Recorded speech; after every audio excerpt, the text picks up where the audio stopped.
시장에 그러면 위험 요인보다 이제 기대 요인은 뭐냐? 상승할 수 있는 기대 요인은 뭐냐? 기대 요인은 뭐냐? 일단은 우선적 물가 지수가 하향 안정화돼야 되겠죠. 하향 안정화 좀 돼야 되는 거고요. 그래야지 이제 각국의 중앙은행들의 고강도 긴축 종료 기대감이 현재 주가 상승을 이끌고 있는데 이게 더 힘을 실리겠죠. 근데 최근 들어서 이제 지난주부터 연준의 통화 정책 속도 조절론이 나온 이유 자체도 여러 가지 근거가 있습니다. 지난주에 먼저 금리 정책을 발표했던 캐나다 같은 경우 당초에 75bp 금리 인상을 예상했는데 50bp 금리 인상으로 마무리했고요. 그 다음에 유럽 중앙은행도 75bp 금리 인상을 했지만은 향후에 그 전에는 몇 차례 금리 인상을 할 거라고 했었는데 그걸 뺐어요. 속도 조절을 의미한다는 거죠. 속도 조절. 그리고 미국의 통화정책 11월 2일이라고 했었는데 목요일 우리 시간으로 발표 전에 영국과 그 다음에 아마 호주가 오늘 내일인가요? 금리 정책을 발표합니다. 아마 호주도 좀 완화적인 정책을 발표하지 않겠는가 하는 쪽인데 그래서 11월 2일 미국의 FOMC를 보기 전에 영국의 통화정책과 그 다음에 호주의 정책을 보면 연준의 11월 2일 날 통화정책, 물론 11일 날 통화정책은 75bp 금리 인상 기정 사실합니다. 그 위에 이제 파월 의장의 발언이 중요하니까 전반적으로 시장 자체가 고강도 중앙은행들이 고강도 긴축에 대해서 약간 좀 꼬리를 좀 내리고 있는 분위기다. 그것도 연준이 그래서 좀 따라가지 않겠는가. 뭐 그런 또 전망이 그래서 현재 미국 시장이 가파르게 올라오고 있는 거고요. 연준의 현재 기준금리는 시장에서 내년도에 최종적으로 터미널 레이트가 5.0% 정도 금리 인상 가능성까지 현재 시장에서는 반영이 되고 있다.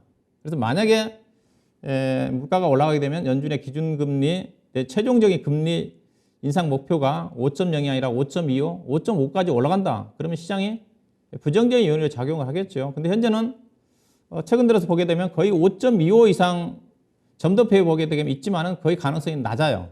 대체적으로 연준의 최종적인 금리는 내년 2월 달에 2월 내지는 3월 달에 5.0% 정도 금리 인상으로 마무리할 거다. 이런 또 전망입니다. 근데 현재는 5.0까지 시장에 반영을 하고 있다는 거죠. 그래서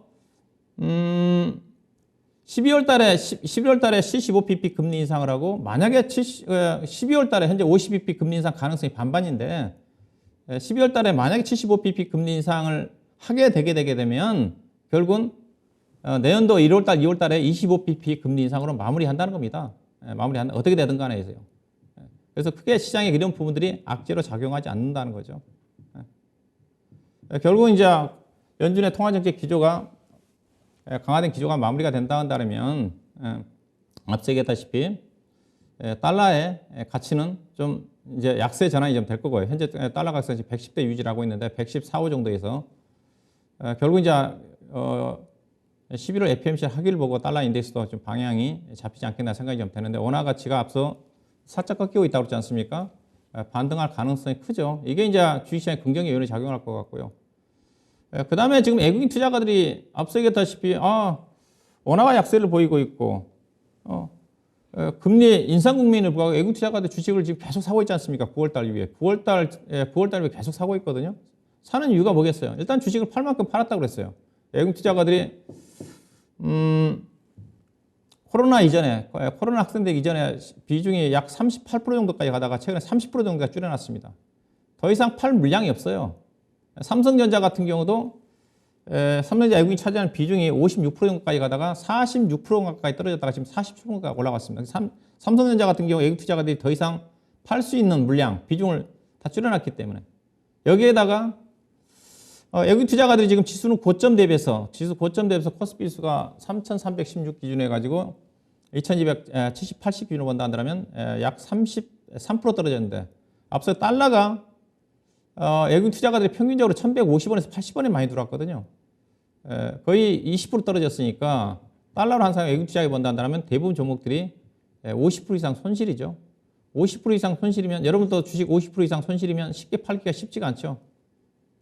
그래서 외국인 투자가들이 달러의 원화의 약세로 인해 가지고 그것까지 감안하면 주가가 평균적으로 50% 떨어졌기 때문에 외국인 투자가들이 현재 상태에서는 매도하기 쉽지 않는 수준이다. 그래서 외국인 투자가들이 주식을 참 사고 있는 게 아닌가. 향후에도 그런 측면 때문에 외국인 투자가들 주식을 안 판다는 겁니다. 있어요.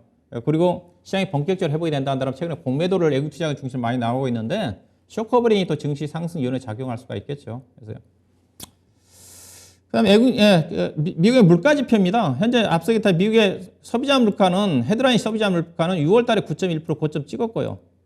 지금 8.2까지 9월 달에 내려와 있는데 지난 9월 달에 이제 8.1로 예상했는데 8.2로 나오면서 약간 시장이 나스닥 시장이 장 초반에 약세를 보이다가 결국은 종가는 상승으로 끝났지 않습니까? 그다음에 근원 CPI는 계속 지금 상승을 하고 있죠. 상승을 하고 있고요.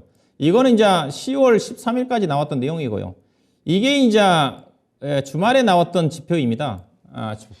지난 주말에 나왔던 PC 개인 소비 지출 물가 지표라고 하는데 이것도 헤드라인이 있고 근원 CPI가 있는데 PC가 있는데 근원이라는 자체는 가격 변동성이 큰 에너지라든가 식료품을 제외한 거니까 이거는 헤드라인은 예상치와 부합하는 전달과 똑같이 나왔어요. 예상치도 부합해 나왔고 이게 이제 시장 예상치가 5.2였거든요. 이게 이제 약간 시장 예상치가 5.1. 물론 전달에 비해서는 높게 나왔죠. 그러니까 근원은 지금 아직 정점이 확인되지 않는 상태잖아요. 상태인데 결국은 연준의 통화정책 11월 달은 CPI를 10월 달 CPI를 확인하지 않고 발표를 할 거고요. 결국 이제 12월 달에 중요한 거니까 12월 달은 11월 달 중순에 있을 미국의 10월 CPI가 중요할 것 같고 또 그 전에 이번 주 고용지표, 금요일 날 발표된 고용지표도 12월 달 미국의 물가를 금리를 결정하는데 중요한 참고 역할을 좀 한다고 좀 봐야 되겠죠. 그래서 현재 미국의 물가 자체는 헤드라인 CPI 자체는 안정을 찾고 있고 다만 근원 CPI 자체가 아직 고점이 확인되지 않는 상태다. 그런 또 부분이라고 봐야 될 것 같은데 미국의 현재 올가에서 생각하고 있는 내년도 금리 목표는 물가는 어느 정도 떨어질 거냐. 앞서 우리나라는 내년도 하반기 때 소비자 물가 지표가 2.9까지 떨어질 거라는 전망이 있다고 그랬고 미국은 어떠냐 전망치로 내년도 1분기 때 4.1까지 떨어질 거다. 4.1. 이게 10월 달부터 떨어지기 시작을 해가지고 4.1 정도까지 떨어질 거다. 그렇다 전망이니까. 그러면 앞서 우리나라 기준금리가 3.5고 내년도 하반기 때 2.9까지 CPI 지표가 떨어지게 되면 금리를 더 이상 올릴 명분이 없는 거고 미국도 만약에 내년도 1분기 때 CPI가 예상했던 대로 4.1% 정도까지 떨어진다. 그러면 연준의 기준금리가 5%, 6% 이상 올라갈 명분이 없는 거죠. 일단은 물가지표보다 금리가 높은 수준이기 때문에 실질 소득 자체는 마이너스는 최소한 아니잖아요. 이제 이런 또 부분들을 우리가 예상해 볼 수가 있습니다. 결국은 물가지표 자체가 시장 예상치와 부합하게 떨어지는지가 가장 중요하다고 좀 봐야 되겠죠. 근데 지금 지난주에 미국의 그 물가지표 중에서 하나 중에 연준이 그렇게 중요하게 보고 있지는 않는데 3분기 GDP 물가지수가 발표가 됐습니다.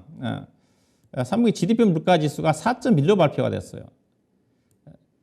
이게 분기입니다. 2분기에 비해서 2분기 때 미국의 GDP 물가지수가 9.1이었습니다. 9.1인데 3분기 때는 4.1로 뚝 떨어졌어요. 이것도 이제 미국 시장에서 지난 주말에 주가가 올라갔던 이유이기도 합니다. GDP 물가지수는 잘 연준이 통화정책을 수립하는 데 있어서 그렇게 중요시하지 않는 지표인데 워낙 많이 떨어졌기 때문에 GDP라는 건 뭡니까?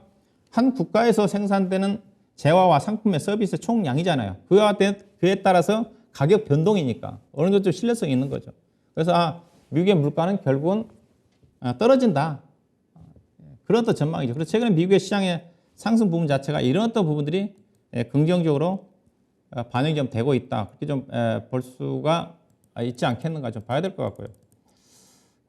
그 다음에 이제 그렇다면 이제 연준의 통화정책 기준은 어떻게 좀 되느냐. 일단은 현재 점도표를 보게 되게 되면 앞서 얘기했다시피 11월 달은 별로 중요하지 않습니다.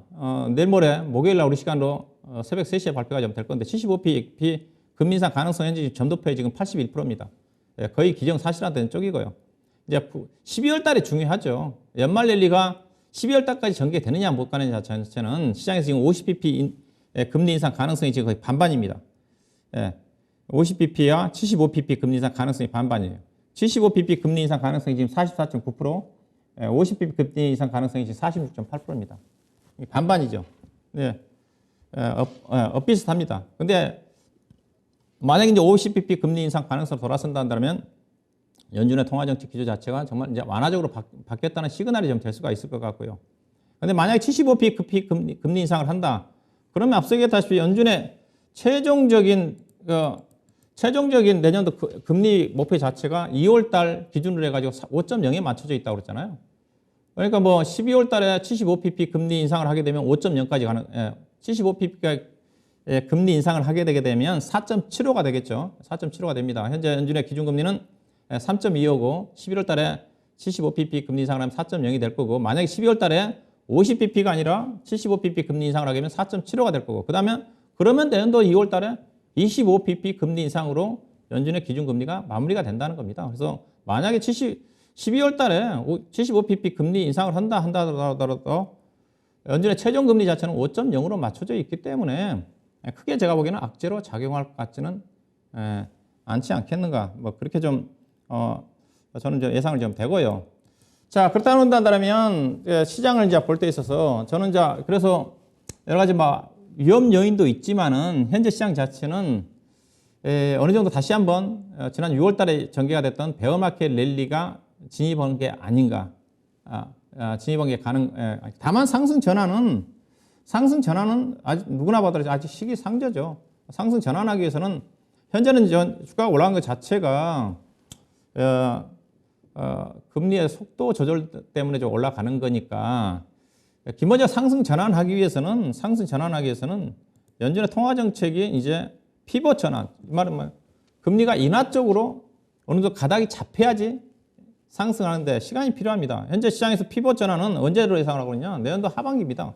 한 10월 달 정도로 대체적으로 빠르면 예상을 하고 있는 쪽이거든요. 5.0의 금리 인상이 상당 기간 유지가 좀 될 거고요. 그리고 물가가 확실하게 안정을 좀 찾고 또 그 시점에서 경기가 조금 안 좋아지는 기미가 보인다 한다면 좀 더 빨라질 수는 있겠죠. 근데 현재 미국 시장은 어떠냐? 다우지수가요. 10월 한 달 동안 무려 14.4% 상승했습니다. 200일선을 돌파를 했어요. 200일선을 돌파했습니다. 200일선을 돌파했습니다. 잠깐 그 다우지수 차트만 잠깐 좀 볼까요? 얼마만큼 올라와 있는지. 우리 시장은 지금 여전히 부진하죠. 이거 다우존스의 차트 흐름인데요. 차트 흐름인데, 10월 한 달 동안 14.4%가 보니까 84년 만에 월간 단위로서 최대 상승이라고 그래요. 차트 보시다시피 지금 202이동평균선이 지금 이게 보라색이거든요. 통과를 했습니다.